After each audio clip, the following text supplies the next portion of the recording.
Good morning मित्रांनो, सकाळचे वाजले 6:15. Good morning.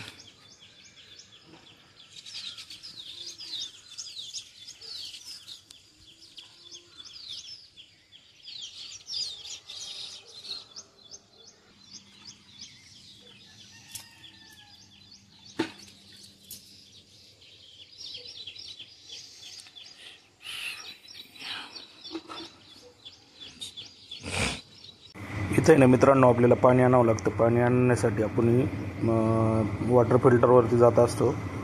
तर इथं काय झालं, मी पैसे टाकले आणि पाणीच आलं नाही. तर असंही घडतं कधी कधी. तुमच्या बाबतीत घडतं आहे का? कमेंटमध्ये कळवा.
आपण आलोय आता मळ्यामध्ये आपण आता नांगरून घेणार आहे.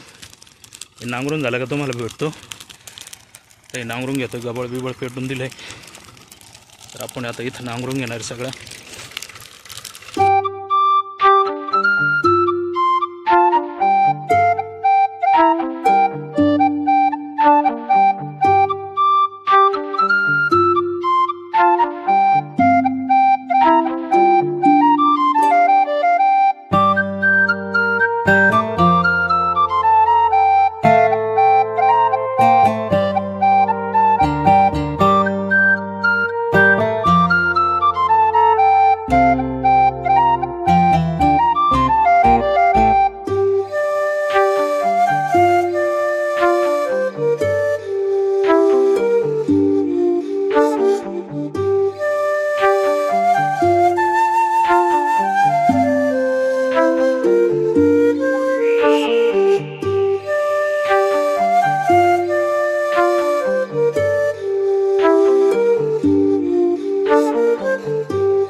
हा बांध आहे.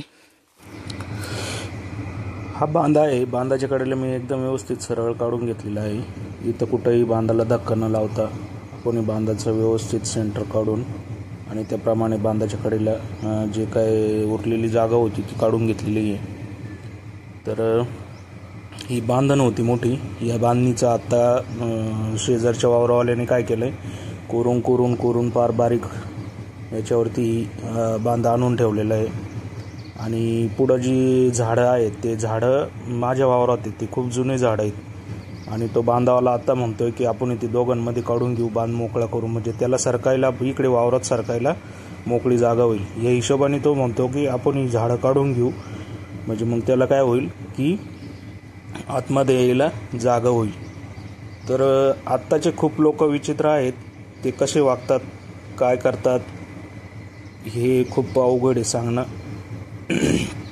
आपण काय कुणाच्या बांधाला धक्का वगैरे लावलेला नाही. हा तुम्ही बघू शकता व्हिडिओमध्ये की एकदम सरळ आणि एका रेषेत काढून घेतलेला आहे. झाडांच्या मध्ये पण असताना सुद्धा आपण व्यवस्थित काढून घेतलेलं आहे. कुठं धक्काही नाही लावता व्यवस्थित नांगरट करून व्यवस्थित काम करून व्यवस्थित काढून घेतलेलं आहे. काय होतं, आपल्यामुळं कुणाला त्रास व्हायला नको. बाकीच्यांमुळे आपल्याला झालं तरी चालेल, पण आपल्यामुळं कुणाला त्रास व्हायला नको या हिशोबाने आपण काय करतो, व्यवस्थित काम करत असतो. तर ही बांधण होती खूप मोठी. ती बांधण आता छोटी बारीक करून बारीक केलेली आहे ती शेजारच्या वावरावाल्याने. आता म्हणतोय की तिकडे पण काढायचं. बघा तुम्ही व्यवस्थित एकदम सगळं. ही पुढं मोठी बांधण आहे, त्या बांधणीच्या सेंटरनुसार आपण सगळं व्यवस्थित काढून घेतलेलं आहे.